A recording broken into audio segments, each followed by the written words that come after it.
আমাদের কিন্তু প্রত্যেকটা ঘটনার পিছনে ইতিহাসকে মনে রাখা উচিত, কারণ প্রত্যেকটা আগামী বর্তমানের প্রেক্ষাপটে যেটা দেখা যায় না, ইতিহাসের একটা ভূমিকা থাকে।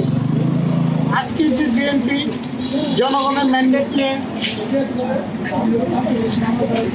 তরুণদের অহংকার, জনাব তারেক রহমান বিপুল ম্যান্ডেট নিয়ে সরকার গঠন করেছেন, তার পিছনে কিন্তু ভাষা শ্রমিক বিএনপির দুর্দিনে কাণ্ডারি মরুন খন্দকার দেওয়ার অবশ্যই অবদান ছিল।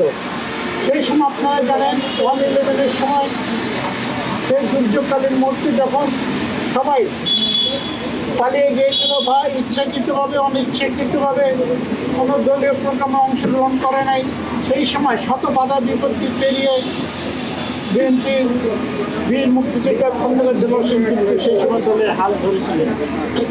সেই সময় যদি তিনি সামান্যতম দলের সাথে জিয়া পরিবারের সাথে বিশ্বাসঘাতকতা করতেন, তাহলে আজকে মনে হয় বিএনপিতে থাকতো না, দল টুকরো টুকরো হয়ে যেত, সেটা আপনারা ভালো করে জানেন।